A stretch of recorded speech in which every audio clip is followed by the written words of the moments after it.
세상에서 가장 강한 것. 세상에는 강한 것이 12가지 있다. 첫째는 돌이다. 그러나 돌은 쇠에 깎인다. 쇠는 불에 녹는다. 불은 물로 꺼진다. 물은 구름에 흡수된다. 구름은 바람에 날린다. 그러나 바람은 인간을 날려버리지는 못한다. 하지만 인간도 괴로움에는 참혹하게 무너져 버린다. 괴로움은 술로 다스릴 수 있다. 술은 잠을 자면 깨지만 잠은 죽을 만큼 강하지 못하다. 그런데 사랑은 그 죽음조차도 이긴다. 나의 사랑하는 딸에게.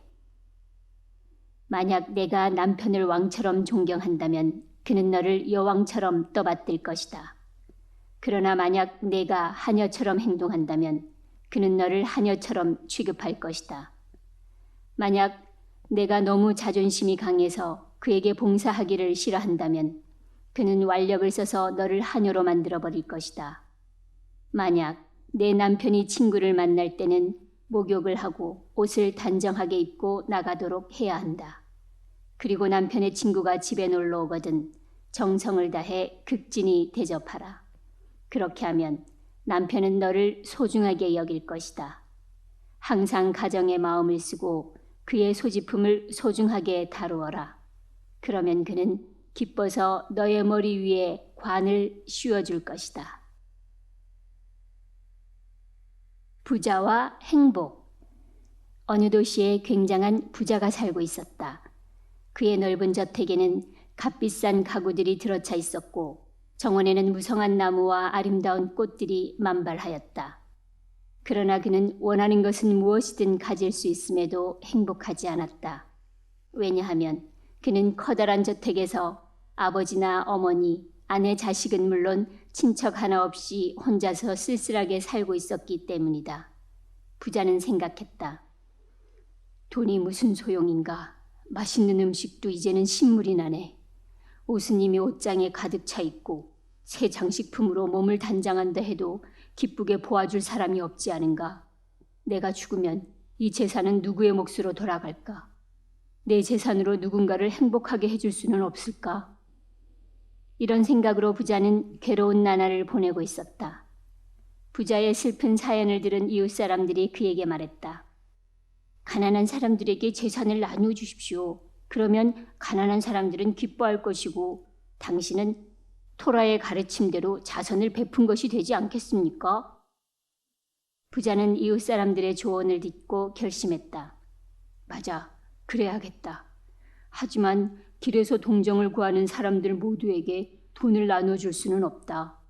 딱한 사정에 처해 있지만 어느 누구도 도와주지 않는 사람에게만 나누어 주기로 하자.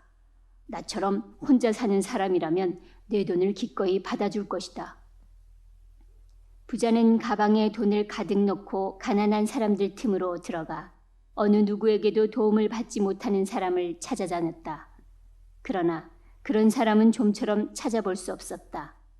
자식의 도움을 받는 사람, 친척의 도움을 받는 사람, 이웃의 도움을 받는 사람, 자선을 하는 착한 사람들의 도움을 받는 사람 등 모두들 나름대로 도움을 받고 있었다.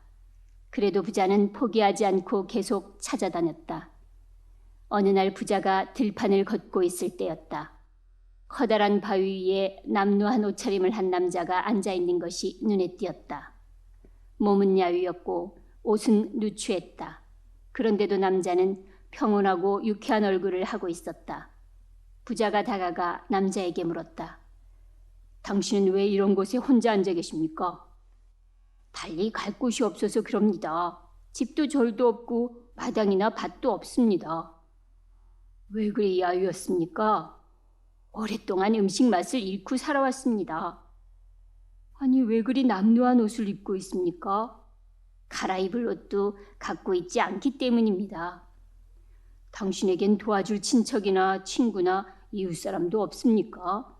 없습니다. 부자는 생각했다. 바로 내가 찾고 있던 사람이 아닌가. 도와줄 사람이 아무도 없는 이 사나이에게 돈을 줘야겠다.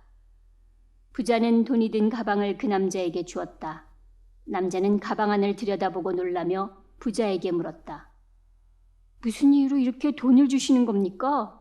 만약 자선을 베풀고 싶으시다면 시내에는 아직도 가난뱅이가 많이 있습니다. 무엇 때문에 저에게 이것을 주시는 겁니까? 나는 이 세상에서 아무도 도와주지 않는 사람에게 내 돈을 주기로 결심하였습니다. 당신이야말로 제가 찾던 사람입니다. 남자는 급히 부자에게 가방을 돌려주었다. 천만의 말씀이에요. 저는 그런 말을 한 적이 없습니다. 저를 도와주는 사람이 이 세상에는 없습니다만 저는 이 돈은 가질 수 없습니다. 제게 주시는 것은 옳지 않아요. 이렇게 되면 내 돈을 받을 사람은 없다. 부자는 이렇게 마음속으로 중얼거리며 돈이 든 가방을 땅에 묻고 집으로 돌아왔다. 부자는 가난뱅이가 되었다.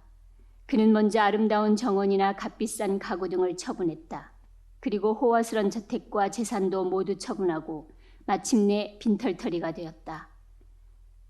부자였던 남자는 가난뱅이가 되자 땅에 묻어두었던 가방을 생각해냈다. 돈이 든 가방을 꺼내와야겠다. 아직 그대로 있을 것이야. 가방을 묻은 곳에 가서 땅을 파고 있었는데 마침 경찰이 지나가다 그것을 보게 되었다. 뭘 찾고 있습니까? 숨겨둔 내 돈이요. 당신 돈이라고요? 하고 경찰이 다그쳤다. 훔친 돈이 아니오. 그렇지 않으면 숨겨둘 필요가 없지 않소. 함께 경찰서로 갑시다. 당신을 조사해봐야겠소. 경찰은 부자였던 남자를 경찰서로 연행했다. 그는 울먹이며 경찰에게 호소했다. 제발 믿어주십시오. 제 돈입니다. 훔친 돈이 아닙니다. 남에게 돈을 나누어 주고 싶었으나 마땅한 사람을 찾지 못해 그곳에 돈을 묻어둔 것뿐입니다.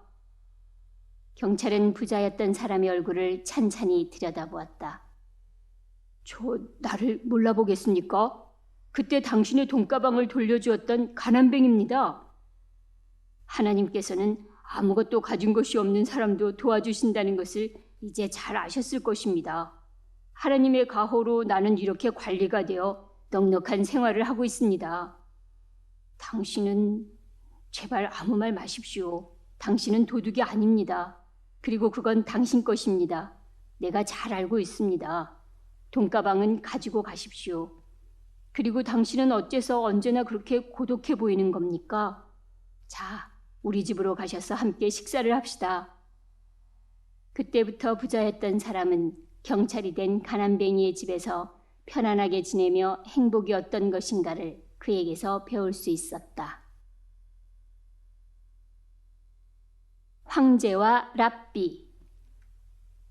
로마의 한 황제는 이스라엘에서 가장 위대한 랍비와 친하게 지내고 있었다. 그 까닭은 두 사람의 생일이 같았기 때문이었다. 두 나라의 관계가 그다지 원만하지 않을 때도 두 사람은 항상 좋은 관계를 유지하고 있었다. 그러나 황제가 랍비와 친구라는 사실은 두 나라의 관계로 보아 별로 좋은 일은 아니었다. 그래서 황제가 랍비에게 무엇인가를 물어보고 싶을 때에는 사람을 보내 간접적으로 그의 의견을 물어볼 수밖에 없었다. 어느 날 황제가 사람을 시켜 랍비에게 다음과 같은 내용의 편지를 보냈다. 나에게는 이루고 싶은 일이 두 가지 있소. 첫 번째는 내가 죽으면 아들을 왕위에 오르게 하고 싶고, 두 번째는 이스라엘에 있는 티베리아라는 도시를 자유 관세 도시로 만들고 싶소. 나는 이 두 가지 중에서 한 가지밖에 이룰 자신이 없소. 이 두 가지 일을 모두 이루려면 어떻게 해야 좋겠소? 당시 두 나라의 관계는 몹시 험악한 상태였기 때문에 이와 같은 황제의 질문에 랍비가 대답해 주었다는 사실이 알려지면 국민들에게 커다란 악영향을 끼칠 것이 명백했다. 그래서 랍비는 황제의 질문에 대한 답장을 보낼 수가 없었다. 랍비를 만나고 돌아온 사람에게 황제가 물었다. 그래, 편지를 읽어보고 그가 뭐라고 하더냐? 그 사람은 대답했다. 랍비는 편지를 읽어본 다음 자기의 아들을 어깨 위에 올려놓고 비둘기를 아들에게 주어 하늘로 날려보내게 했습니다. 그 외에는 아무 말도 하지 않았습니다. 황제는 랍비가 말하려는 뜻을 짐작할 수 있었다. 우선 왕위를 아들에게 물려주고 그로 하여금 관세를 자유화하게 하면 된다. 얼마 후 또 황제로부터 질문이 적힌 편지가 왔다. 나의 신하들이 내 마음을 괴롭히고 있어. 나는 어떻게 하면 좋겠소? 랍비는 역시 똑같은 무언극으로 들 앞에 있는 채소밭으로 나가 야채 한 포기를 뽑아가지고 돌아왔다. 잠시 후에 다시 밭에 나가 또 야채 한 포기를 뽑았다. 그리고 잠시 후 또 한 포기를 뽑는 것이었다. 로마의 황제는 이번에도 랍비의 행동의 의미를 알 수 있었다. 당신의 적들을 한꺼번에 멸하려 하지 마시오. 몇 번에 나눠서 한 사람 한 사람 제거하시오. 이처럼 인간의 의사소통은 서로에게 믿음이 있다면 말이나 문장에 의하지 않고도 충분히 전달될 수 있는 것이다. 감사하는 마음. 이 세상 최초의 인간은 빵 하나를 만들어 먹기 위해 얼마나 많은 일을 해야 했던가. 먼저 밭을 일구고 씨를 뿌리고 그것을 가꾸고 걷어들이고 빻아서 가루로 만들고 반죽하고 굽는 등 적어도 15단계의 과정을 거쳐야 했다. 그러나 지금은 돈만 있으면 빵집에 가서 만들어 놓은 빵을 사 먹을 수가 있다. 옛날에는 혼자서 하지 않으면 안 되었던 15단계의 복잡한 작업을 지금은 많은 사람이 분업해서 하고 있으므로 빵을 먹을 때에는 많은 사람에게 감사하는 마음을 잊어서는 안 된다. 이 세상 최초의 인간은 자기 몸에 걸칠 옷을 만들기 위해 얼마나 많은 수고를 했던가.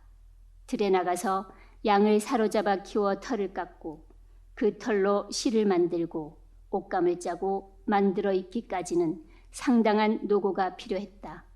그러나 지금은 돈만 있으면 마음에 드는 옷을 사 입을 수가 있다. 옛날에는 혼자서 하지 않으면 안 되었던 많은 일을 여러 사람이 나누어서 해주고 있기 때문이다. 그러므로 옷을 입을 때에도 많은 사람에게 감사하는 마음을 잊어서는 안 된다.